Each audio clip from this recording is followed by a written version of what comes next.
আসসালামু আলাইকুম। আজকে আমরা ইন্ডাকশন মোটরের একটা টপিক নিয়ে আলোচনা করব। তো আজকে টপিকটা হচ্ছে যে স্টার্টিং টর্কের সমীকরণ নির্ণয় এবং সর্বোচ্চ স্টার্টিং টর্কের শর্ত প্রতিপাদন করা। তো আমরা ডিসি মেশিনে টর্কের ইকুয়েশন পড়ছিলাম। ডিসি মেশিনের ক্ষেত্রে টর্ক সমান ছিল জি proportional flux into armature current. এটা ছিল ডিসি মেশিনের ক্ষেত্রে টর্কের ইকুয়েশন। তো ইন্ডাকশন মোটরের ক্ষেত্রে টর্কের ইকুয়েশন একই হবে, শুধুমাত্র আলাদা একটা ফ্যাক্টর এক্ষেত্রে যুক্ত হবে। যেহেতু ইন্ডাকশন মোটর এসি কারেন্টে চলে, সেই জন্য ইন্ডাকশন মোটরের ক্ষেত্রে পাওয়ার ফ্যাক্টরটা এখানে অ্যাড হবে। অর্থাৎ স্টার্টিং টর্কের ইকুয়েশন হচ্ছে যে ফ্লাক্স, ম্যাগনেটিক ফ্লাক্স, তারপর রোটর কারেন্ট এবং পাওয়ার ফ্যাক্টরের সমানুপাতিক। এটা হচ্ছে আমার স্টার্টিং টর্কের ইকুয়েশন। তো এখানে I2 হচ্ছে রোটর কারেন্ট, আর φ2 হচ্ছে যে আমার রোটরের যে ইএমএফ এবং রোটরের যে কারেন্ট তার মধ্যবর্তী অ্যাঙ্গেল, আর φ হচ্ছে যে প্রতি পোলের জন্য ফ্লাক্স। আচ্ছা, আমি যখন এখানে সমানুপাতিক চিহ্ন তুলে দেব, তাহলে অবশ্যই আমাকে একটা সমানুপাতিক ধ্রুবক বসাতে হবে। এখানে আমরা সমানুপাতিক ধ্রুবক হিসেবে কে সংযুক্ত করছি। আচ্ছা, এখন যদি স্থির অবস্থায় রোটরের ইএমএফ E2 হয়, তাহলে আমরা জানি যে ইএমএফ সমানুপাতিক ফ্লাক্স, অর্থাৎ আমার ইএমএফটা অবশ্যই ফ্লাক্সের সমানুপাতিক হবে। তাহলে আমরা লিখতে পারি স্টার্টিং টর্ক সমানুপাতিক flux EMF, rotor current into rotor power factor. আমরা যখন এখানে আবার সমানুপাতিক চিহ্নটা তুলে দেব, তাহলে আমাদেরকে এখানে এগেইন আর একটা সমানুপাতিক ধ্রুবক যুক্ত করতে হবে। সেটা হচ্ছে যে আমরা এখানে সমানুপাতিক ধ্রুবক হিসেবে K1কে সংযুক্ত করছি। তারপর ধরে নিই E2 হচ্ছে যে স্থির অবস্থায় প্রতি পোলের জন্য rotor EMF per phase at standstill. আর R2 হচ্ছে যে রোটরের রেজিস্ট্যান্স, আর X2 হচ্ছে রোটরের রিঅ্যাক্ট্যান্স পার ফেজে স্থির অবস্থায় রোটরের রিঅ্যাক্ট্যান্স, আর Z2 হচ্ছে রোটর ইম্পিডেন্স পার ফেজ। তো আমরা পাওয়ার ট্রায়াঙ্গেলের কথা জানি। পাওয়ার ট্রায়াঙ্গেল সম্পর্কে আমাদের অবশ্যই আইডিয়া আছে। তো পাওয়ার ট্রায়াঙ্গেল এখানে অঙ্কিত করা আছে। তো R2 হচ্ছে যে আমার এখানে হরিজন্টাল এবং তার সাথে 90 ডিগ্রি লিডে আছে X আমার রিঅ্যাক্ট্যান্স, এবং তাদের ভেক্টর সামি হচ্ছে আমার ইম্পিডেন্স, এবং R2 এবং Z2 মধ্যবর্তী কোণটি হচ্ছে আমার পাওয়ার ফ্যাক্টর অ্যাঙ্গেল। আচ্ছা, তাহলে যেহেতু এখানে পাওয়ার ট্রায়াঙ্গেল হচ্ছে একটা সমানুপাতিক পাওয়ার ট্রায়াঙ্গেল হচ্ছে এখানে একটা সমকোণী ত্রিভুজ, তাহলে সমকোণী ত্রিভুজ থেকে Z2 সমান আমরা লিখতে পারি Z2 equal to R2 square plus X2 square এর রুট ওভার। যেহেতু Z2 হচ্ছে আমার অতিভুজ এবং R2 এবং X2 হচ্ছে যে ভূমি এবং লম্ব, তাহলে আমরা জানি যে অতিভুজ সমান ভূমি স্কোয়ার প্লাস লম্ব স্কোয়ারের রুট ওভার। তো এখান থেকে cos φ2 সমান হচ্ছে যে ভূমি বাই অতিভুজ। cos φ2 হচ্ছে যে ভূমি বাই অতিভুজ, এবং অতিভুজ সমান হচ্ছে যে R2 স্কোয়ার প্লাস X2 স্কোয়ারের রুট ওভার। তাহলে আমাদের যে এখানে 1 নং সমীকরণ দেওয়া আছে, সেই 1 নং সমীকরণে আমরা পাওয়ার ফ্যাক্টরের মানটা বসায় পাই। তো পাওয়ার ফ্যাক্টরের মান, তো আমরা পাওয়ার ফ্যাক্টর সমান R2 divided by R2 square plus X2 স্কোয়ারের রুট ওভার। আবার এখানে যেহেতু I2, তো I2 সমান আমরা কি জানি? I2 সমান জানি আমরা rotor EMF divided by rotor impedance. তো এটা আসছে মূলত ওহমের সূত্র অনুযায়ী, B = IR, এই সূত্র অনুযায়ী আসছে। অর্থাৎ V equal to I R, V equal to I R. তো আই ইকুয়াল টু এখানে বি বাই আর। তো বিটা হচ্ছে যে আমার ইএমএফ আর আরটা হচ্ছে এখানে রোটর জেট, রোটর ইম্পিডেন্স যেটা। তাহলে আমরা যদি এখানে আই টুর মান বসাই, E two divided by R two square plus X two square root over into R two divided by R two square plus X two square root over. তো এখানে আর টু, তাহলে এখানে কী হবে, রোট ওভারই ক্যান্সেল হয়ে যাবে, থাকবে শুধু R two square plus X two square, আর E two into E two square হবে আর টু। এখন যদি আমি ভোল্টেজটাকে, সাপ্লাই ভোল্টেজটাকে স্থির রাখি, তাহলে আমার যে ফ্লাক্সটা উৎপন্ন হবে সেই ফ্লাক্সটাও স্থির থাকবে, এবং যদি ফ্লাক্স স্থির থাকে তাহলে আমার যে ইএমএফ আবিষ্ট যে ইএমএফ, সেই ইএমএফটাও স্থির থাকবে। তার মানে কি, এখানে আমার ই টুটাও কনস্ট্যান্ট, তাহলে কে ওয়ানও কনস্ট্যান্ট, ই টুও কনস্ট্যান্ট। তার মানে কি, এই যে কে ইন্টু ই টু স্কোয়ার, এই যে একটা মান কে ওয়ান ই টু স্কোয়ার, এখানে কে ওয়ানও কনস্ট্যান্ট এবং সাপ্লাই ভোল্টেজ কনস্ট্যান্ট হওয়ার কারণে আমার এখানে আবিষ্ট ইএমএফটাও কনস্ট্যান্ট, সেজন্য সম্পূর্ণ রাশিটা এখানে মূলত কনস্ট্যান্ট হিসেবে আমরা বিবেচনা করতে পারি। তার মানে এই রাশিটার পরিবর্তে আমরা অন্য একটি কনস্ট্যান্ট বসাতে পারি। সেজন্য আমরা কী করলাম, কে ওয়ান ই টু স্কোয়ার এর পরিবর্তে আমরা অন্য একটি কনস্ট্যান্ট সংখ্যা কে টু লিখতে পারি। তাহলে স্টার্টিং টর্ক সমান K two R two divided by R two square plus X two square.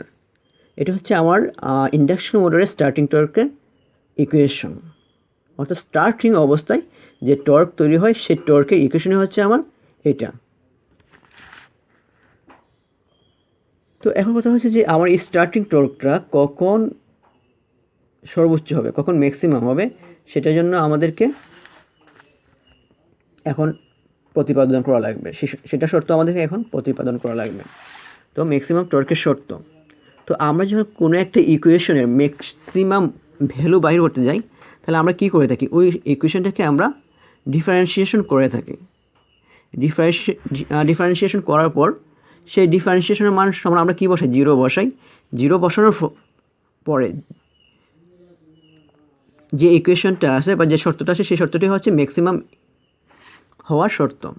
তাহলে আমরা এই ইকুয়েশনটাকে starting torque equal to K two into R two divided by R two square plus X two square, এই ইকুয়েশনটাকে আমরা এখন differentiation করব। এই ইকুয়েশনটাকে আমরা এখন আর টু অর্থাৎ রোটর রেজিস্ট্যান্সের সাপেক্ষে এখন আমরা এই ইকুয়েশনটাকে ডিফারেন্সিয়েশন করব। তো আমরা ডিফারেন্সিয়েশনের একটা সূত্র জানি, অর্থাৎ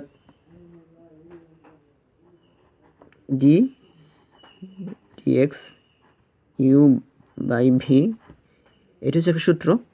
তো এটার সঙ্গে আমরা কী লিখি, অর্থাৎ B square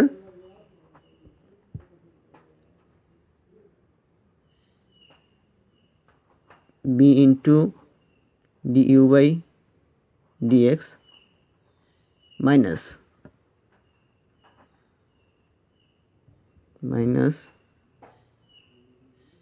you into DB by DX. অর্থাৎ নিচে যে রাশিটা থাকবে সেই রাশিটার বর্গ,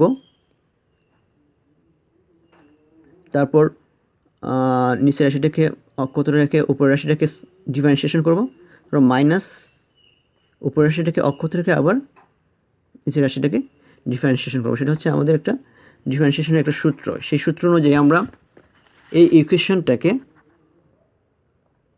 ডিফারেন্সিয়েশন করতে পারি। এই যে কে টু ইন্টু আর টু, এই রাশিটাকে আমরা কী ধরবো, ইউ ধরবো, কে টু ইন্টু আর টু, যে উপরের রাশিটাকে আমরা ইউ ধরবো, এবং নিচে যে রাশিটা আছে R two square plus X two square, এই রাশিটাকে আমরা কী ধরবো, ভি ধরবো।